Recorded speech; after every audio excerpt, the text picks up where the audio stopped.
नमस्कार दोस्तों, स्वागत है आप सभी का मेरे चैनल में। तो चलिए आज जानते हैं महाकुंभ पौराणिक कथा। महाकुंभ का रहस्य क्या है? कुंभ मेला क्यों लगता है? महाकुंभ से जुड़ी पौराणिक कथा।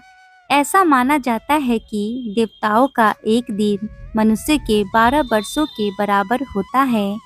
देवताओं और राक्षसों के बीच युद्ध के दौरान जिन जिन स्थानों पर कलश से अमृत की बूंदें गिरी थी, वहां कुंभ मेला लगता है। अमृत की बूंदें इन 4 जगहों पर गिरी थी: प्रयागराज, हरिद्वार, उज्जैन और नासिक। इन चारों स्थान पर कुंभ मेला का आयोजन किया जाता है। प्रयागराज में पूरे 12 वर्षों बाद महाकुंभ लग रहा है। इस वर्ष शुभारंभ 13 जनवरी 2025 से होगा, यानी कि आज के दिन से शुरू हो रहा है।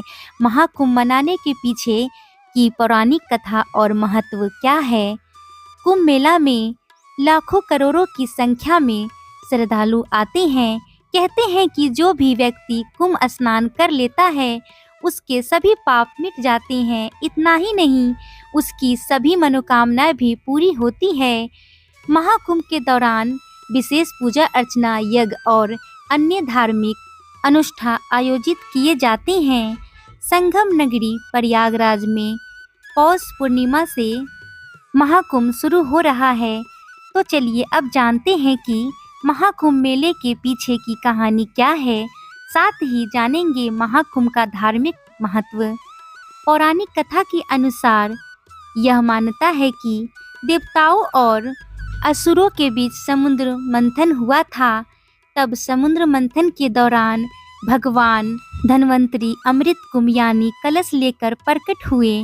देवताओं के संकेत पर इंद्रपुत्र जयंत अमृत से भरा कलश लेकर बड़े भागने लगे और असुर जयंत के पीछे भागने लगे। अमृत कलश की प्राप्ति के लिए देवताओं और दैत्यों के बीच बहुत दिन तक भयंकर युद्ध हुआ।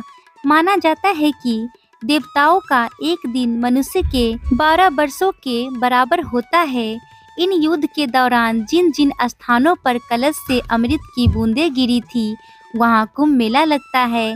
अमृत की बूंदें इन 4 जगहों पर गिरी थी: प्रयागराज, हरिद्वार, उज्जैन और नासिक। इन चारों स्थान पर कुंभ मेला का आयोजन किया जाता है।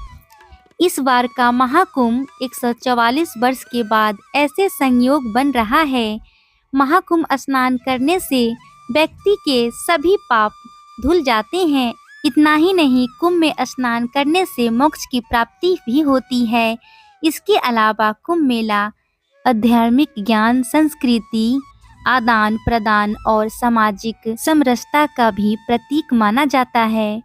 लोग आध्यात्मिक ज्ञान और मानसिक शांति के लिए भी कुंभ मेला में आते हैं। बता दें कि महाकुंभ में नागा साधु से लेकर अन्य अलग अलग बड़े बड़े संत आते हैं, जिनका आशीर्वाद लेने के लिए श्रद्धालु दूर दूर से कुंभ मेला में शामिल होने आते हैं। तो दोस्तों, आज की वीडियो से आप लोगों को थोड़ी सी भी जानकारी मिली है तो मेरे चैनल को सब्सक्राइब, लाइक एंड शेयर जरूर कर दीजिएगा और साथ में बेल आइकन को भी प्रेस कर लीजिएगा ताकि मैं नई वीडियो डालूँ वो आपको सबसे पहले मिल सके। और अपने दोस्तों और घर परिवार वालों के साथ भी शेयर कर दीजिएगा। तो मिलते हैं ऐसे ही न्यू वीडियो के साथ। तब तक के लिए bye bye, take care, thanks for watching.